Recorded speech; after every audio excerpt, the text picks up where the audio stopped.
నా వాక్యం నేలకు రాకబడ్డ మానవుడి పొట్టపేగులాంటిది. తెగిపడ్డ ఆదివాసీ స్తన్యం పైన వెలుగుతున్న దీపకాంతి లాంటిది. Hello, welcome to N9 media. అందరికీ రోజు ఒకేలా మొదలవ్వాలని లేదు. కొందరికి బెడ్ కాఫీతో మొదలవ్వచ్చు, మరికొందరికి బాంబుల వర్షాలతో కూడా రోజు మొదలవ్వచ్చు. కొందరు అడవికలా వెళ్ళి పూలు సేకరిద్దామని ప్రకృతి ఒడిలోకి వెళ్ళొచ్చు. కానీ అదే సమయంలో వాళ్ళు నెత్తుటి మరకగా భూమికి సింధూరం అవ్వచ్చు. ఈ నేపథ్యాలన్నీ కూడా మరి ఎవరు అందరికీ చెప్పేది? మన జీవితాల్లో మనం బిజీగా ఉన్నప్పుడు ఇట్లాంటి సంఘటనలన్నీ కూడా ఎవరు ప్రపంచానికి చూపించేది అంటే మనకి గుర్తొస్తారు కవులు, రచయితలు. అలాంటి ఒక కవి ఇప్పుడు మన దగ్గర ఉన్నారు. ప్రస్తుతం మనతో ఉన్నారు దొంతం చరణ్. నమస్తే సార్. నమస్తే. బాగున్నారా? బాగున్నాను. సో మీరు సాహిత్యం రాస్తూ చాలా రోజులుగా ఇందులోనే ఉన్నారు, చాలా విషయాల్ని రాస్తూ ఉన్నారు. అసలు దొంతం చరణ్ సాహితీ ప్రస్థానం ఎక్కడ మొదలైందంటే ఏం చెప్తారు? ఎలా అంటే నేను 8th క్లాస్ నుంచి కవిత్వం రాస్తున్నాను. ప్రకృతి మీద, చిన్న చిన్న సామాజిక అంశాల మీద అట్లా మెల్లిగా రాయడం అలవాటైంది. నిరంతరం రాస్తూ ఉంటాను ఏదో ఒకటి. అట్లా రాస్తూ ఉండడం వల్ల సమాజంలో జరుగుతున్న హింస, ఏవైతే అన్యాయాలు ఉన్నాయో, ఎంత హింస జరుగుతుందో వాటిని చూస్తున్నప్పుడు చలించిపోయి నా వంతు నేను కవిగా కవిత్వం రాస్తూ ఉంటాను. ఓకే, సాధారణంగా తెలుగు కవులు అని అనుకున్నప్పుడు మనకి ఒక 40 ఇయర్స్ లేదంటే 60 ఏళ్ళు ఇట్లా పెద్ద వయసు వాళ్ళే గుర్తొస్తారు. కానీ మీ వయసు చూసుకుంటే 30 కూడా ఇంకా చేరనటువంటి వయసు. మరి ఇంత చిన్న వయసులో సాహిత్యాన్ని రాయాలి, కవిత్వం రాయాలని మీకు ఎవరు ప్రేరణ అందించారు? కవిత్వం అనేది ఒక ఆర్ట్ ఫామ్. నిజానికి ఏ ఆర్ట్ అయినా ఎవరో చెప్తే రాదు. ఎవరి నుంచో మొదటగా ఇన్స్పిరేషన్ అంటే కొంతకాలం గడిచిన తర్వాత, కొంత ప్రయాణం చేసిన తర్వాత నిజానికి పలానా వ్యక్తి ఇన్స్పిరేషన్ అని మనము అనుకుంటూ ఉంటాం. కానీ ఆర్ట్ ఎవరి ఇన్స్పిరేషన్తో రాదు. యాక్చువల్లీ సొసైటీ నుంచి లేదా నేచర్ నుంచే ఆర్ట్ పుడుతుంది మనకి లోపల మనకు తెలియకుండా. అట్లా మనం చిన్నది ఉన్నప్పుడే, చిన్న వయసులోనే ఉంటుంది ఆర్ట్ లోపల ఉంటుంది. అది మెల్లిమెల్లిగా మనం బయటకు తీసుకొస్తుంటాం.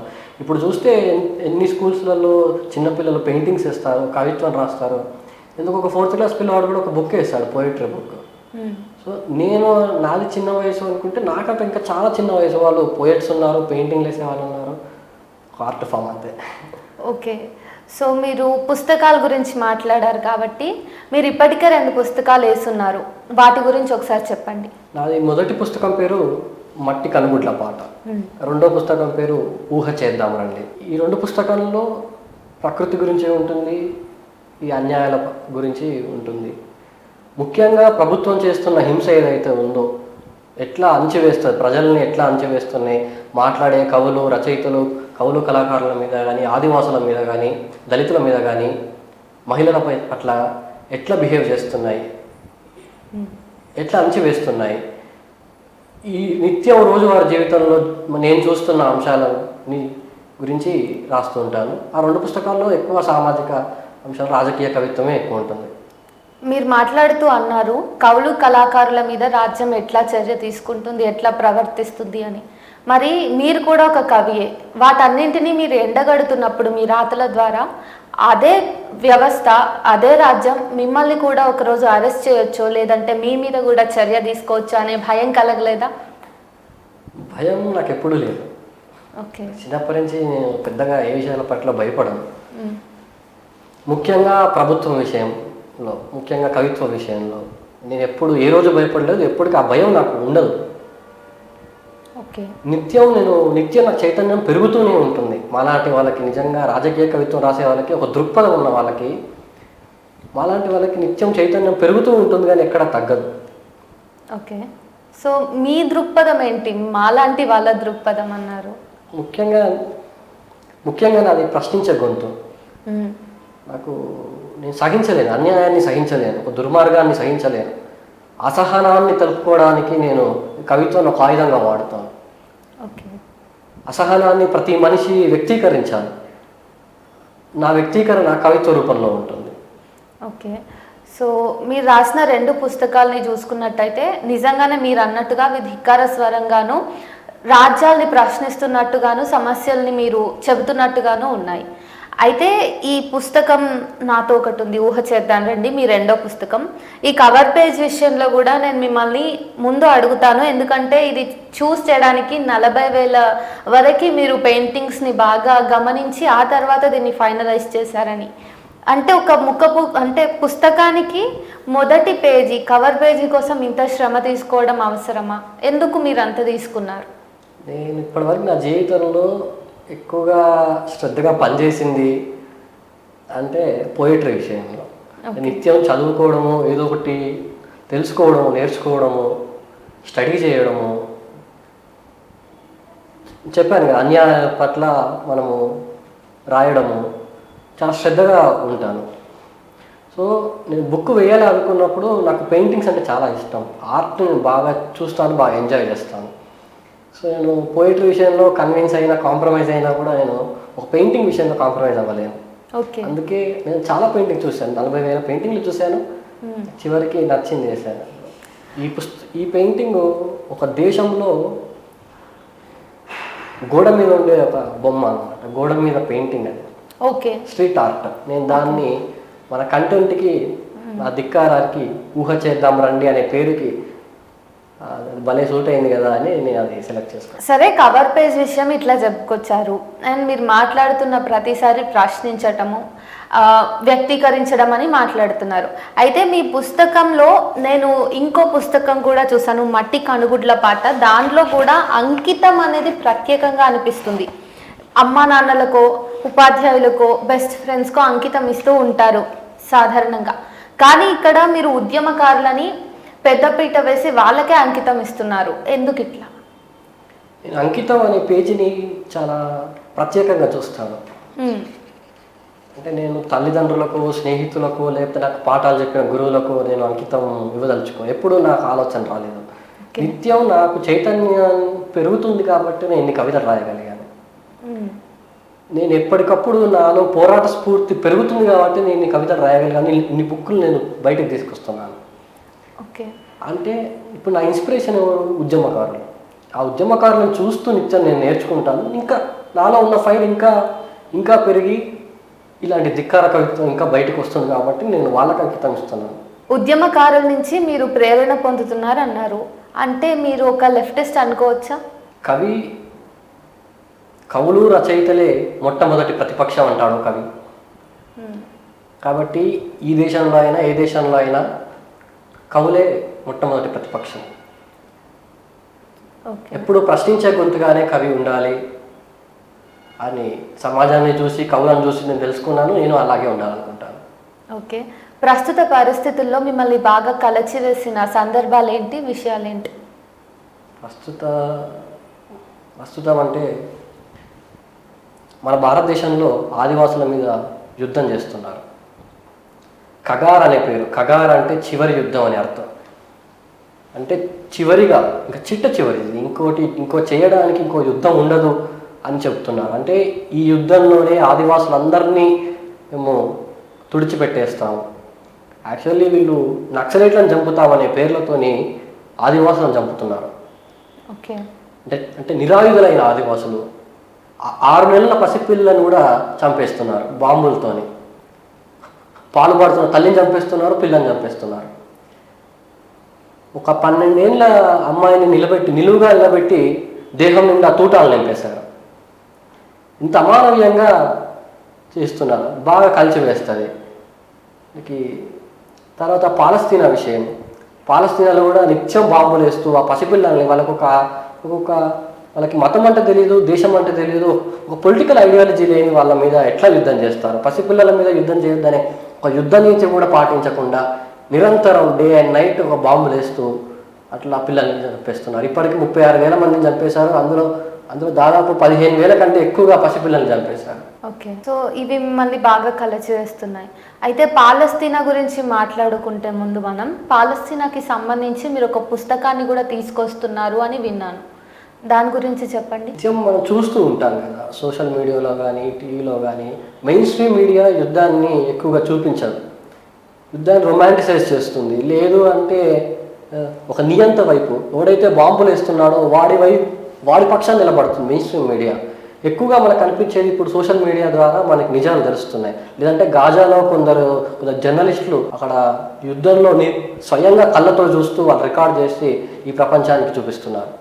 అట్లాంటి రోజు చూస్తున్నప్పుడు బాగా చలించిపోయి నేను కవిత్వం రాస్తూ ఉన్నాను. రోజు కాదు, అప్పుడప్పుడు అంశాల మీద రాస్తూ ఉంటాం కాబట్టి ఇప్పటివరకు నేను రాసిన పాలస్తీనా మీద కవితలు ఒక 24 ఉన్నాయి. అన్ని యుద్ధానికి సంబంధించినవే, కానీ ఒక్కో కవిత ఒక్కో వేరియేషన్లో ఉంటుంది. మనము పసిపిల్లల వైపు చూడొచ్చు యుద్ధాన్ని, మహిళల పట్ల చూడొచ్చు ముఖ్యంగా, తర్వాత వాళ్ళ స్కూల్ విషయంలో కానీ వాళ్ళ కలర్ చాక్పీసుల విషయంలో కానీ. యుద్ధం అంటే ఇప్పుడు బాల్యం అంటే ఎంత అందమైనది, ఒక అందమైన బాల్యాన్ని ఒక విచ్ఛిన్నం జరుగుతుంది కదా, అట్లా అనేక కోణాల నుంచి నేను చూసి అనేక వేరియేషన్లో రాసిన కవిత్వాన్ని ఒక 24 కవితల్ని మళ్ళీ ఒక పుస్తకంగా తీసుకొస్తున్నాను. ఆ పుస్తకం పేరు ఉదయించే ఊపిరి. అంటే నువ్వు అస్తమించే శ్వాసల్నే చూస్తున్నావు కానీ నేను రేపు ఉదయించబోయే శ్వాసల్ని చూస్తున్నాను అని చెప్పడం. ఓకే, ఈ పుస్తకంలోంచి ఏదైనా ఒక కవిత్వాన్ని వినిపిస్తారా పాలస్తీనాకు సంబంధించి? కవిత పేరు శూన్యాన్ని దాటాలని కోరిక. ఒకప్పుడు నా ముఖం అందంగా ఉండేదని అందరూ అంటున్నారు. ఛిద్రమైన నా అందాన్ని నేను మళ్ళీ చూడగలనా ఇప్పుడు? ఎన్నెన్నో ఆలోచనలు, ఏవేవో చప్పుళ్ళు, నిద్ర పట్టడమే లేదు. ఆకుపచ్చ పిసరంత కూడా కానరానంత ఎడారి, ఆకుపచ్చ పిసరంత కూడా కానరానంత ఎడారి, చూపును కమ్మేస్తున్న పొగలు, అంతా శూన్యం. ఈ శూన్యాన్ని దాటాలని బలమైన కోరిక. బూడిద నేలపై దొగ్గాడుకుంటూ వెళ్ళి అమ్మ కళ్ళల్లోకి తొంగి చూశాను. నా ముఖానికి పైరుగాలి తాకింది. అమ్మ కంట్లో పచ్చటి పొలాలు, అమ్మ కంట్లో పచ్చటి పొలాలు. నిధులన్నీ బావిలో దాగినట్టు అమ్మ కళ్ళల్లో నా అందాలన్నీ నిండి ఉన్నాయి. బాంబులు నా అందాన్ని చిదిమివేయడం మా అమ్మకు ఇష్టం లేనట్టుంది. బాంబులు నా అందాన్ని చిదిమివేయడం మా అమ్మకు ఇష్టం లేనట్టుంది. కొన ఊపిరితో కొట్టుమిట్టాడుతున్న నా తోటి పిల్లలందరికీ ఓ మాట చెప్పొస్తాను. అమ్మ కళ్ళల్లోకి ఓసారి తొంగి చూడండి. హృదయమైన కవిత్వం. ఇవన్నీ చూస్తున్న ప్రతిసారి మీరు ఒక కవిగా ఏం చేయగలరు అని మీకు అనిపిస్తూ ఉంటుంది. నేను వరవరరావు గురించి ఒక కవిత రాసినప్పుడు అందులో వాక్యాన్ని రాశాను. అదేంటంటే వెన్నెముకను విల్లంబుగా చేసిన ప్రజాకవి నువ్వు అని. అట్లా కవులకి వెన్నెముకలు ఉండాలి. ఆ వెన్నెముకలని అవసరాన్ని బట్టి అది అనివార్యమైన పరిస్థితుల్లో వెన్నెముకల్ని ఎట్లా విల్లంబు చేయాలో తెలిసి ఉండాలి. ప్రస్తుత కవిత్వమే ఆయుధంగా రాస్తున్నాను.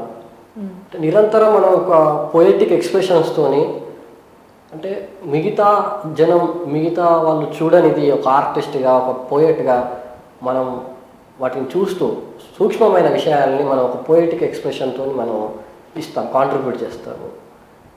అసలు ఇదంతా కాదు, కవిత్వం ఏం చేస్తుంది అంటే మీరేం చెప్తారు? కవిత్వం ఒక ఆయుధం అని నేను నమ్ముతాను. అది ఏ కాలానికైనా, ఏ ఆర్ట్ ఫామ్ అయినా ఒక ఆయుధం. ఉద్యమాలకి ఊపిరి పోస్తాయి ఈ కళలు ఏవైతే ఉన్నాయో, పెయింటింగ్స్ కానీ, పోయిటరీ కానీ, నాటకాలు కానీ, కథలు, నవలలు, ప్రతిదీ ఉద్యమానికి ఒక ఆయుధంగా మనకు వస్తుంది. నాకు గోడల మీద చిన్న చిన్న వాక్యాలు రాస్తూ ఉంటాను. నా తెలంగాణ కోటి రతనాల వీణ మనకి దాసరి చెప్పిన మాట కానీ, వేరే దేశాల్లో ఎక్కడైనా ఇప్పుడు పాలస్తీనా గోడల మీద కానీ, వేరే అమెరికాలో కూడా కానీ, ఇండియాలో కానీ గోడల మీద కవిత్వం ఉంటుంది. గోడల మీదకి ఎక్కే కవిత్వం చాలా గొప్పది అని నేను ఫీల్ అవుతాను. ఓకే, అంటే గోడల మీద బొమ్మలు వేస్తారు స్ట్రీట్ ఆర్టిస్టులు, ఆ పెయింటింగ్స్ కూడా గొప్పవి. ఎందుకంటే రోడ్డు మీద ప్రజలు వెళ్తున్నప్పుడు వాళ్ళకి మనం ఎంతో చైతన్యాన్ని, ఎంతో సమాచారాన్ని ఒక బొమ్మలో, ఒక వాక్యంలో చూపిస్తాం, ఒక ఆర్ట్ ఎక్స్ప్రెషన్తో చూపిస్తాం. మనకి అవన్నీ వెపన్స్గానే మనం చూస్తాం అన్నమాట.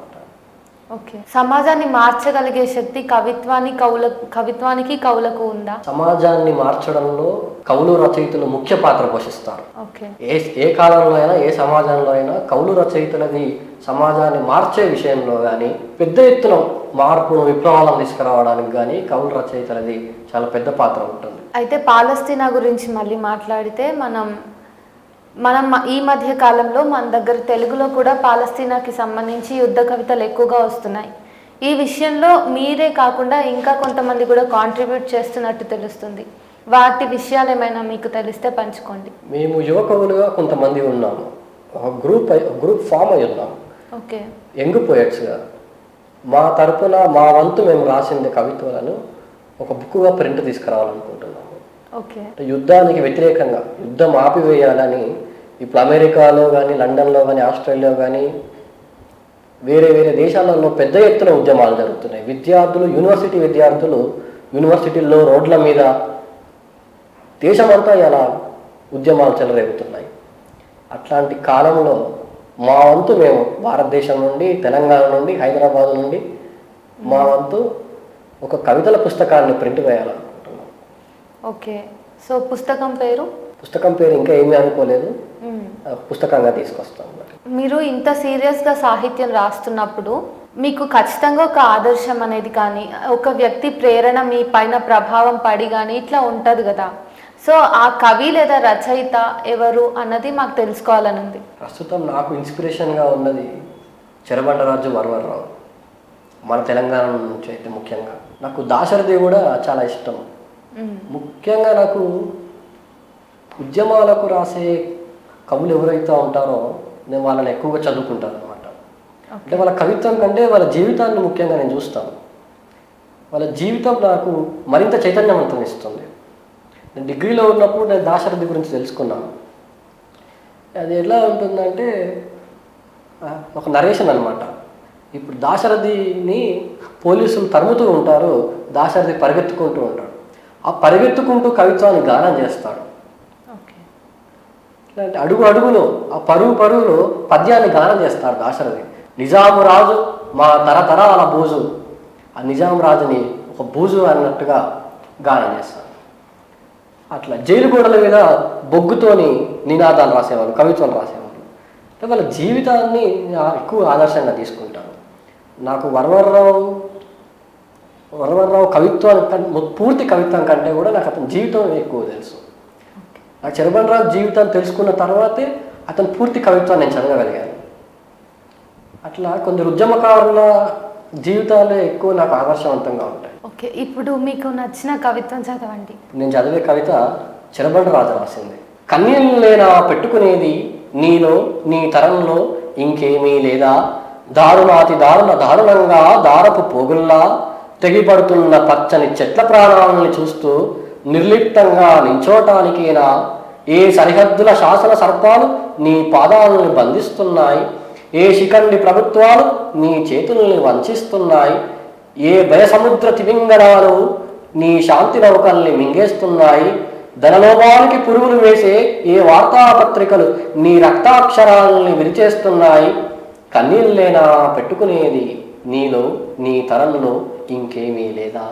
శివారెడ్డి గారు మిమ్మల్ని వార్ పోయట్ అన్నారు కదా, దాంతో మీరు ఏకీభవిస్తారా? శివారెడ్డి గారు ఒక పాఠకుడిగా నా కవితలన్నీ చదివి ఆ ఒపీనియన్కి వచ్చారు.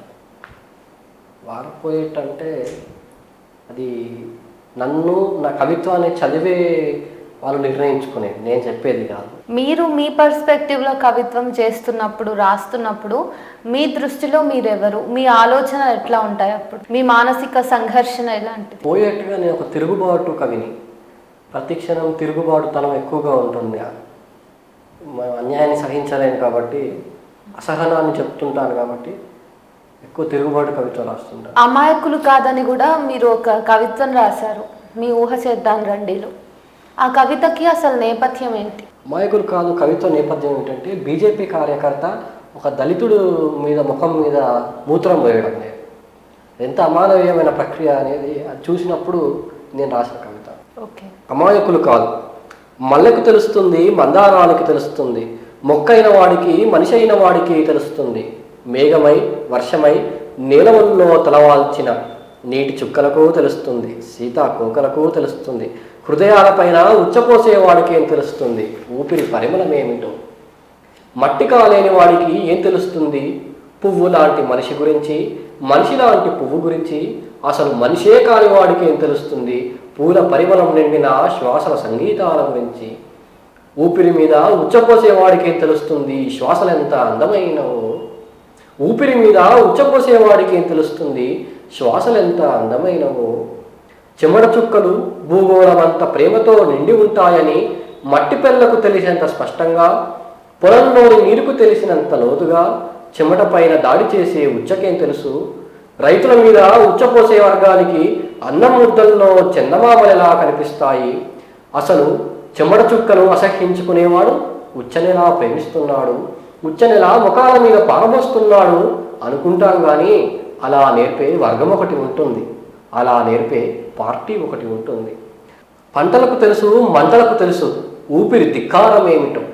ఆదివాసులు అమాయకులు కాదు, అమాయకులు అనుకుని జాలిపడకండి. ఆదివాసుల ఊపిరి ఆకాశమంత విస్తారమైనది, అడివంత పచ్చనైనది, మట్టంత ధిక్కారమైనది. ఆ రోజు అతను అలా కూర్చొనే ఉన్నాడేమో కానీ ఊపిరి ఉండలను ఎలా ఉపయోగించాలో లావాలకు తెలుసు. అగ్గి గుణమేమిటో ఆదివాసులకు తెలుసు, ఆదివాసుల గుణమేమిటో బడబాబులకు తెలుసు.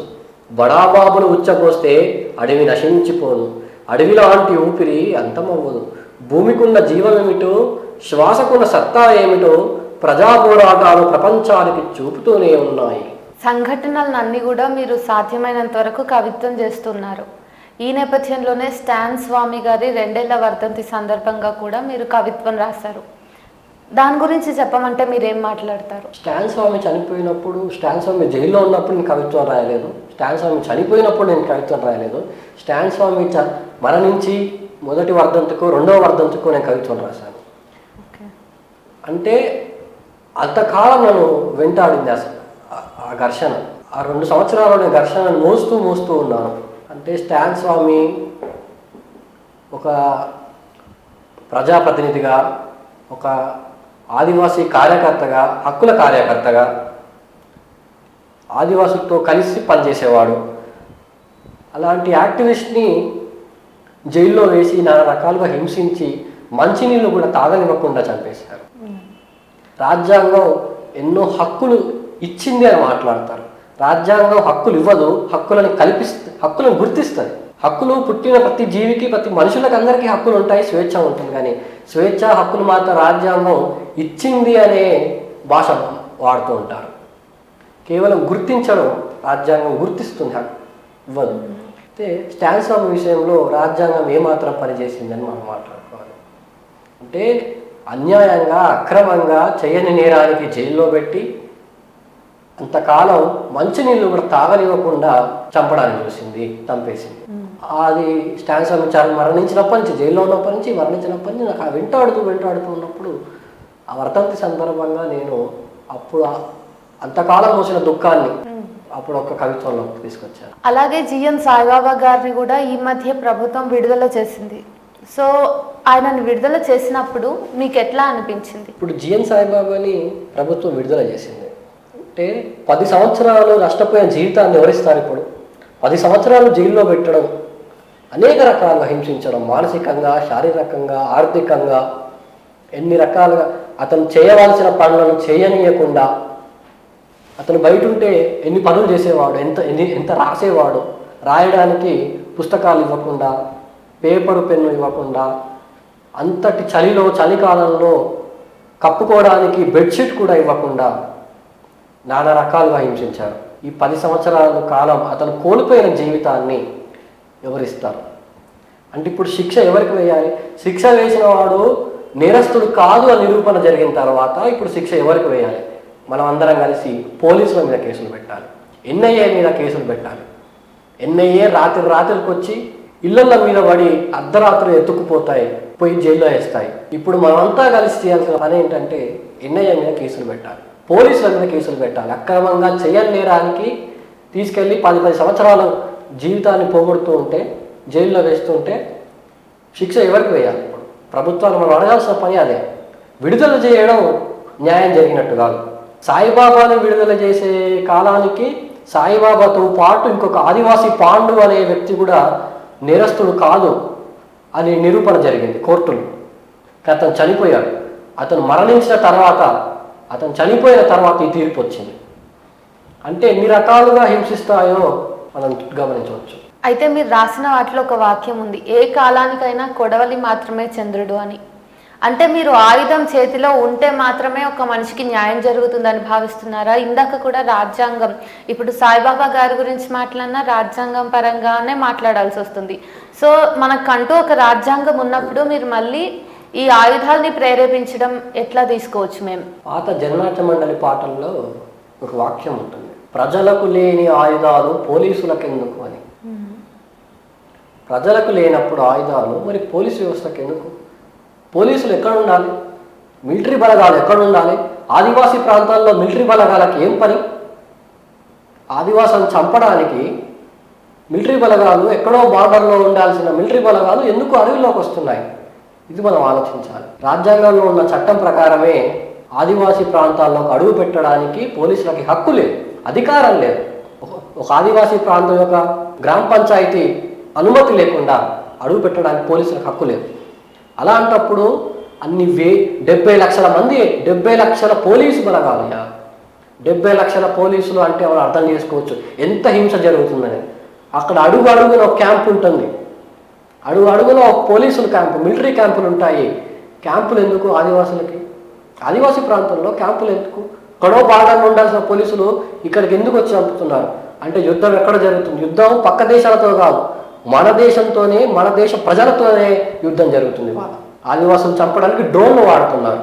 అంటే మనిషి ఎట్లా కదిలితే అట్లా వెంటనే బాంబు పడేంత టెక్నాలజీ వాడుతున్నారు. మనిషి కదలికను బట్టి బాంబుల వర్షం పడుతుంది. అయితే రాజ్యాంగమే అంతిమం అని నేను నమ్మడం లేదు, నా బోటి వాళ్ళు చాలామంది నమ్మడం లేదు, అది వాస్తవం కూడా. మరి దీనికి ప్రత్యామ్నాయం ఏంటి? రాజ్యాంగాన్ని దాటి మనము ఇంకా చాలా చూడవలసి ఉంది. రాజ్యాంగమే అంతిమము, అద్భుతము అని నమ్మేవాళ్ళు, అని మాట్లాడేవాళ్ళు రాజ్యాంగాన్ని దాటి అవతల వైపు ఏం జరుగుతుందో చూడాలి మనం. ఇవాళ రాజ్యాంగమే అంతిమం అయితే ఎప్పటికీ, అంటే భూమి ఉన్నంతకాలం, ఈ భారతదేశం ఉన్నంతకాలం ఆదివాసులు చనిపోతూనే ఉండాలా?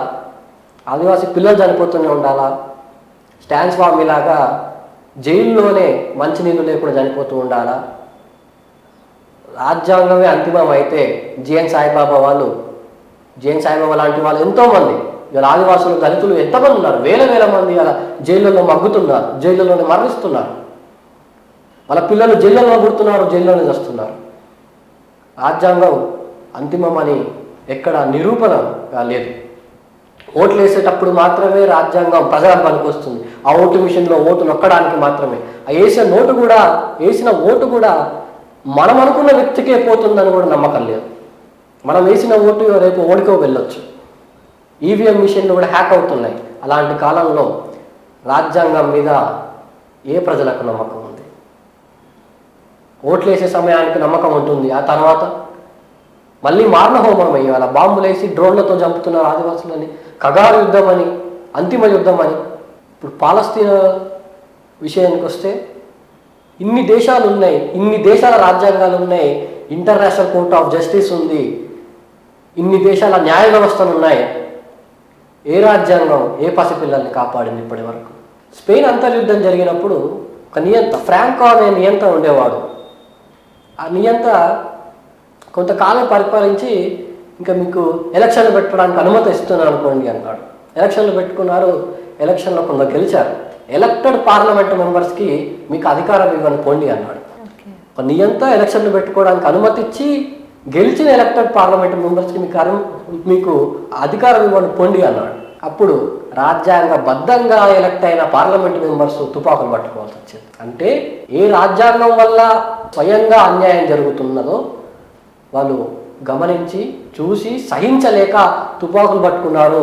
ఒక్క ఆ దేశం మాత్రమే కాదు, ప్రతి దేశంలో నుంచి ఆ కాలంలో ఉన్న మేధావులు, రచయితలు, కవులు అందరూ తుపాకులు పట్టుకొని వాళ్ళ 14 ఏళ్ల వయసు, 24 ఏళ్ల వయసులో ఉన్నప్పుడే తుపాకులు పట్టుకొని స్పెయిన్ అంతర్యుద్ధంలో పాల్గొన్నారు. మీకు తెలుసు, పాబ్లో పికాసో చాలా పెద్ద గొప్ప ఆర్టిస్ట్, అతను కూడా ఆ యుద్ధంలో పాల్గొన్నాడు.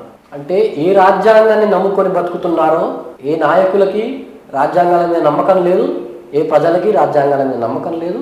చెరబండరాజు మరణించి 40 ఏళ్ళు అవుతుంది.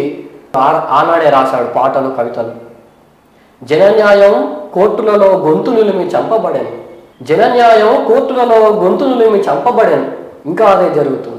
ఇవాళ మన భారతదేశంలో బీజేపీకి వ్యతిరేకంగా తీర్పు చెప్పినందుకు ఒక జడ్జిని రాత్రికే ట్రాన్స్ఫర్ చేయించాడు. ఇవాళ జైళ్ళల్లో డాక్టర్లు ఉన్నారు, టీచర్లు ఉన్నారు, జర్నలిస్టులు ఇంతమంది జైళ్ళల్లో ఉన్నారు. ఎన్ని సంవత్సరాలుగా ఉన్నారు జర్నలిస్టులు, లాయర్లు, న్యాయం కోసం పోరాడాల్సిన లాయర్లు ఇప్పుడు జైళ్ళల్లో ఉన్నారు. సంజీవ్ భట్ ఐపీఎస్ అధికారి కూడా జైల్లో మగ్గుతున్నాడు. ఎవరికి ఎక్కడ న్యాయం జరుగుతుంది? అందుకే చెరబండరాజు స్ఫూర్తితోనే నిన్న కవితల్లో రాశాను, ఏ కాలానికైనా కొడవలే చంద్రుడు అని. అర్ధచంద్రాకారపు ఆయుధం చంద్రుడు అంటే రైతులకు పొలాల్లో పనిచేసేటప్పుడు ఒక పనిముట్టుగా పనికొస్తుంది. అణిచివేయడానికి వచ్చినప్పుడు పోలీసులు కానీ రాజ్యాంగాన్ని అణిచివేయడానికి దొరలు వచ్చినప్పుడు ఆ పనిముట్టు ఒక ఆయుధంగా మారు. మరి కగార్ విషయంలో మీరు ప్రభుత్వానికి ఏమైనా చెప్పాలనుకుంటున్నారా? ఇప్పటికే అనేక మంది కవులు, రచయితలు కానీ, జర్నలిస్టులు కానీ, ఆదివాసీ హక్కుల కార్యకర్తలు కానీ ప్రభుత్వానికి చెప్తున్నది ఏమిటంటే యుద్ధాన్ని ఆపేయాలి. ముందుగా నక్సలైట్లను చంపుతున్నాం అనే పేరుతో ఆదివాసులను చంపుతున్నారు. ఈ అమానవీయత ఉండకూడదు. అంటే ఆదివాసీ పిల్లల్ని చంపడం, పసిపిల్లల్ని చంపడం, అక్కడ క్యాంపులు ఎత్తివేయాలి అనేది మొట్టమొదటిగా మనం చేయాల్సిన డిమాండ్ ఏంటంటే క్యాంపులను ఎత్తివేయాలి.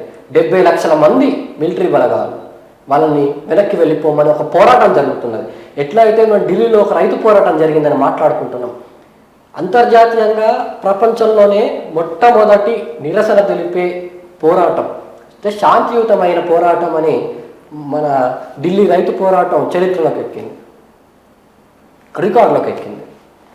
అంటే శాంతియుతంగా, అంటే నిరాయుధంగా, ఆయుధాలు పట్టకుండా పోరాడే వందల మంది, వేల మంది రైతులు కూడా దానికి సరిసమానంగా రాగలగా ఒక పోరాటం జరుగుతుంది. సిలింగర్ పోరాటం అనేది ఆదివాసులు, మహిళలు, విద్యార్థులు, పిల్లలు ప్రతి ఒక్కరు నిరాయుధంగా వాళ్ళ పాటలు పాడుకుంటూ, కవిత్వాలు చదువుకుంటూ అడవిలో చీకట్లో పోరాటం చేస్తున్నారు. వాళ్ళ మీద బాంబులు పడుతున్నాయి, తూటాలతో కాల్చి చంపేస్తున్నారు. అయినా కూడా ఒక్క రాయి కూడా వాళ్ళు పట్టుకోకుండా ఆదివాసులు నిరూపించగలరు. సాయుధ పోరాటాలు చేసిన ఆదివాసులు, కొమ్మరం భీం లాంటి ఆదివాసులు ఉన్న నేల ఇది. బాణాలు పట్టుకొని, సాంప్రదాయమైన బాణాలు కూడా పట్టుకోకుండా నిరాయుధంగా చేస్తున్నారు. రాజ్యాంగబద్ధంగానే పోరాటం చేస్తున్నారు కదా, రాజ్యాంగబద్ధంగా న్యాయం జరుగుతుందా వాళ్ళకి? ఆయుధాలు పట్టుకుంటే న్యాయం జరగదు అన్నారు. ఆయుధాలు లేకుండా నిరాయుధంగా ఒక రాయి విసిరేసిన మీకు ఊహించగలరు. ఒక రాయి విసిరేసిన ఆ గుంపులో నుంచి ఏమవుతుందో మీరు ఊహించగలరు. కానీ ఒక రాయి కూడా పట్టుకోకుండా అంత గొప్ప పోరాటం, పెద్ద పోరాటం, అన్ని వేల మంది ఆదివాసులు కలిసి ఒక ప్రాంతంలో పోరాటం చేస్తున్నారు. ముఖ్యంగా ఆ పోరాటానికి వాళ్ళు చేస్తున్న డిమాండ్ ఏంటంటే ఈ క్యాంపులను ఎత్తివేయాలి. విద్యార్థులని మిలిటరీ ఉద్యోగాలు, పోలీసు ఉద్యోగాలు ఇప్పిస్తామని రాజకీయ నాయకులు ప్రేరేపించి ఎక్కడ దాకా పట్టుకొస్తారంటే ఆదివాసులను చంపిస్తారు. ఇక్కడ పోలీసు ఉద్యోగాలు ఎందుకు ఇవ్వాలి, మిలిటరీ ఉద్యోగాలు ఎందుకు ఇస్తున్నారు వీళ్ళంటే మన దేశంలోనే, మన పక్క రాష్ట్రంలోనే మన తల్లులని, మన పిల్లల్ని చంపడానికి, పంపించడానికి పోలీసు ఉద్యోగాలు, మిలిటరీ ఉద్యోగాలన్నీ. వాళ్ళకి అక్కడ క్యాంపులు అవసరం లేదు. ముఖ్యంగా ఆదివాసులు చూసుకుంటారు. ఆదివాసీ ప్రాంతంలో పోలీసులు అవసరం లేదు, మిలిటరీలు అవసరం లేదు. హింస చేసేది మిలిటరీ. ఇండియన్ మిలిటరీయే ఇండియాలో ఆదివాసీ ప్రాంతాల్లో హింస చేసేది. ఆ మిలిటరీ నిరాకరిస్తున్నారు వాళ్ళు. ఆ మిలిటరీ హింస చేసే మిలిటరీ నిరాకరిస్తే వాళ్ళకి రక్షణ ఉన్నట్టే. అక్కడ ఆ క్యాంపులు ఎత్తివేయాలి. ముఖ్యంగా అక్కడ యుద్ధాన్ని ఆపివేయాలి. ఆ డ్రోన్లతో చేసే యుద్ధాన్ని కానీ, బాంబులతో కానీ, తుపాకులతో చేసేది కానీ, ఈ ఎన్కౌంటర్లు ఎత్తివేయాలి. మనం ఇంతసేపు మాట్లాడుకున్న ఏవైతే అన్యాయాలు, ఘోరాలు, హింస అని మాట్లాడుకున్నామో ఇవన్నీ రాజ్యాంగబద్ధంగా జరుగుతున్నవి. నేరుగా సెంట్రల్ గవర్నమెంటే చెప్తుంది. ఇవాళ బీజేపీ గవర్నమెంటే పెద్ద పెద్ద సభలు పెట్టి చెప్తుంది మైకులలో, మేమంతా రాజ్యాంగబద్ధంగానే చేస్తున్నాము అని. అంటే హింస కానీ, అన్యాయాలు కానీ, అణచివేత పూర్తిగా రాజ్యాంగబద్ధంగానే జరుగుతుంది. అంటే రాజ్యాంగాన్ని వాళ్ళకు నచ్చినట్టుగా రాసుకోవడం, లేని చట్టాలను వాళ్ళకు అనుకూలంగా ఉండే, ఏవైతే ప్రభుత్వానికి అనుకూలంగా ఉండే చట్టాలను పెట్టుకొని వాళ్ళు హింస మొత్తం రాజ్యాంగం పేరు మీదనే చేస్తున్నారు. రాజ్యాంగానికి వ్యతిరేకంగా చేస్తున్నామని మనం అనుకోవడం చాలా అమాయకత్వం. రాజ్యాంగంలో ఉండవలసినవి తీసేసి ఏవైతే ఉండకూడదో అవి వాళ్ళు ప్లాంట్ చేయడానికి సిద్ధపడ్డారు. ఆదివాసులు చంపడం కూడా రాజ్యాంగబద్ధమే అంటున్నారు వాళ్ళు. ఇప్పుడు మన వాళ్ళంతా మాట్లాడుతున్న మాటలు ఏమిటంటే రాజ్యాంగం ప్రమాదంలో ఉన్నది, రాజ్యాంగాన్ని తుడిచేసి ప్రభుత్వానికి అనుకూలమైనవి పెట్టుకుంటున్నారని మనమంతా మాట్లాడుకుంటున్నాం. రాజ్యాంగాన్ని కాపాడవలసిందే.